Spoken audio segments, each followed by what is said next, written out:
captain. It's horrible. Alright, hi everyone, welcome to our wheelchair accessible RV tour. We get some comments and a lot of people have, they're just curious about how I get in and out of the RV and accessibility. So I'm going to do a tour. I'm going to start with the outside and show you the platforms and the ramps and how I get in.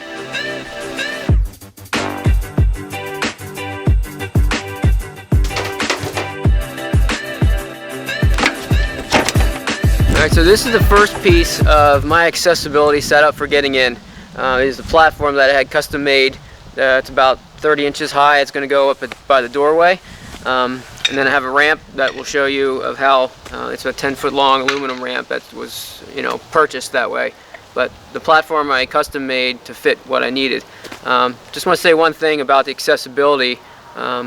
Everybody that's disabled has different abilities and strengths and things like that. So what I'm showing you is what works for me. Wouldn't work for everybody. But there's tons of other accessibility options out there, like RVs that have wheelchair lifts built into them, things like that. So we didn't choose for that to go that route, but this is the setup I'm using.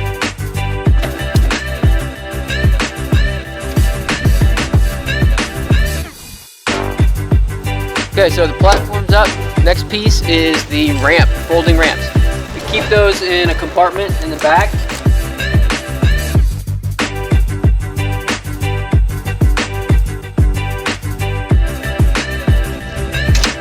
Alright, so now that we have the platform, the ramp, there's about a couple of foot difference, and we put small wooden ramps to get the rest of the way.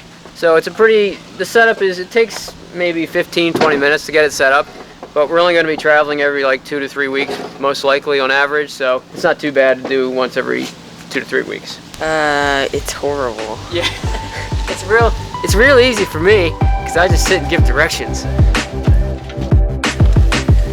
And I get a push. Okay.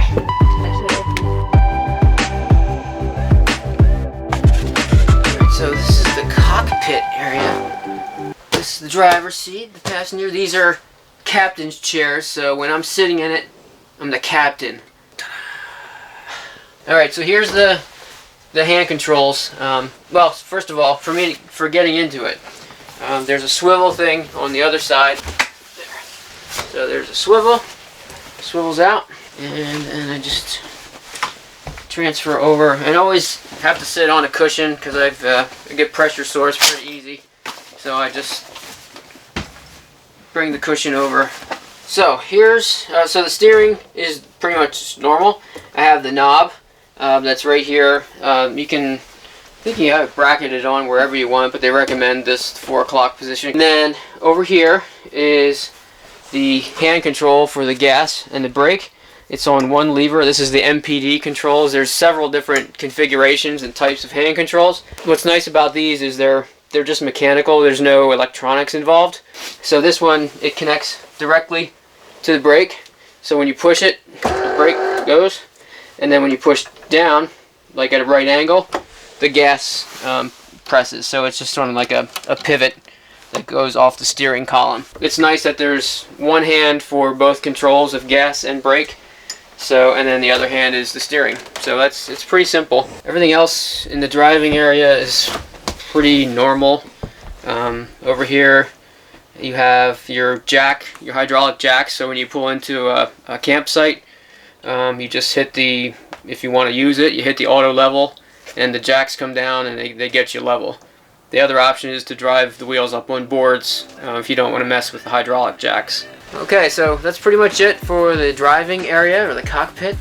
So now let's move on to the living area. And here we are in the living area. So the first, accessibility wise, it's not too bad. The counter is, I guess it's standard kitchen counter height. But that's okay with me. I wouldn't want to lose out on storage space by having a lower counter anyway. So the sink is nice and close to the front. It has these, they go on. I can reach pretty good.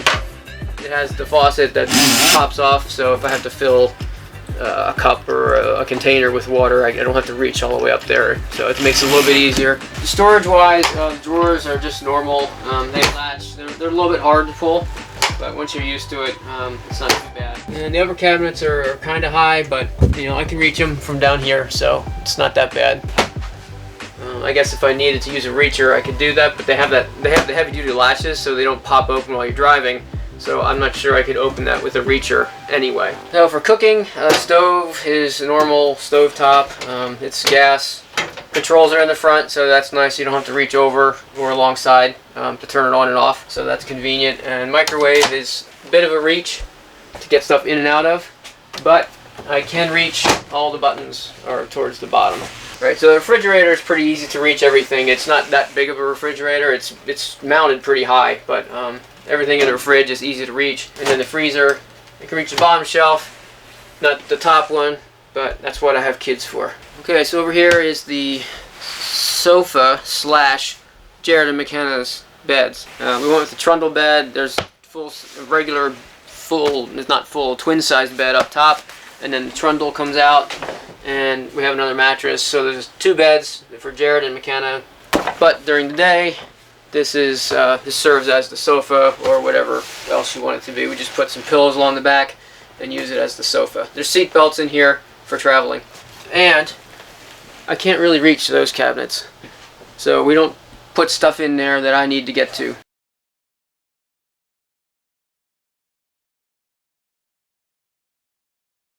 So back here is going to be the dinette. It used to be the dinette. We took half of it out to make room for the bed. But we're going to put a dresser here or some sort of storage cabinet, and then we're going to have a freestanding sort of dining room table to eat at, and that'll serve also as a computer workstation type of desk. And then we also have up here this table that I made.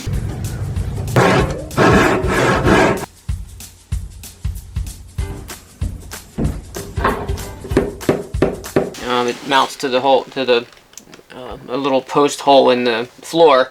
The post comes out and the table comes off, so when we're driving we don't have it. But this is a great place. I can pull up, it hangs over real good. I can sit here and eat, and people sitting on the chairs can also pivot towards it and eat there as well. Okay, and here's an important part of traveling is having food. So it has these nice slide out trays for a pantry, which is really nice because I don't have to be able to reach all the way into the back. I can just bring it out and be able to reach everything. So there's drawers all the way up. The top ones, from like this one up, I can't really see. You can just do like this and reach. I can't even reach that one.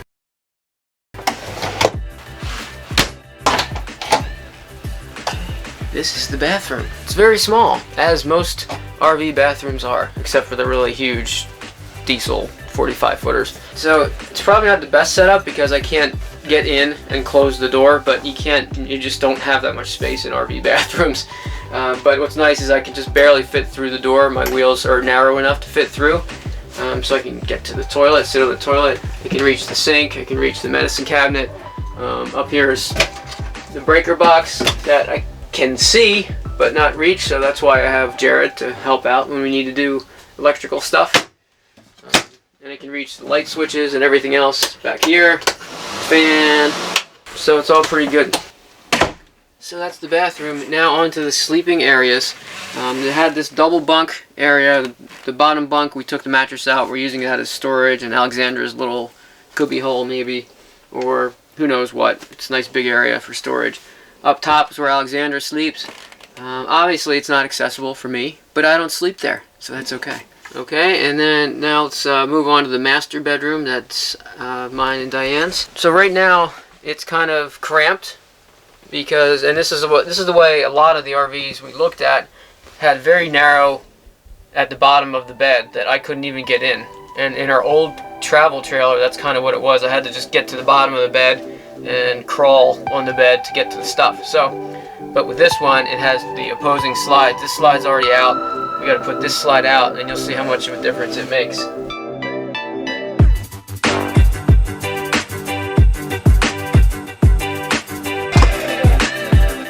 So there you have it. Look how much more room I have now. I can actually turn around and move around and get to the drawers and get to the door. And that's why we picked this particular floor plan. Once the slides are out, it's so nice back here. It's nice and wide up in the front there, and the hallway even, everything's just so nice and open. I want to quick show you the storage compartments, because this is something some of the RVs have where the doors are hinged on the top and open this way. That's kind of difficult to access for me anyway. So this one's nice. It has the hinges on the side. Door opens this way. It's nice and wide open. It's easy to get things in and out of because you can pull right up close to it. So that's one of the nice features about this one. Okay, so that's pretty much the tour of my RV, the accessibility, the stuff that works for me. Like I said before, there's so many different levels of injuries and abilities. Each person's going to have their own things that they need to make things accessible. This is what I use. I use the platform and things like that. We didn't opt for the lift built in because it took up some of the interior space and added a whole lot of weight to the RV. But we do want to, at some point while we're on our travels, get to an RV show and hopefully find some of the rigs that have the built-in powered chair lifts. And we're going to do some reviews on some of those units when we find them. Make sure you check out some of our other videos if you want to see what we're up to in our downsizing and full-time RV adventures. We're going to soon be hitting the road full-time, so that's going to be a big change for us, and we're totally looking forward to it, and we can't wait. So thanks for watching, and remember, live life to the fullest. Bye.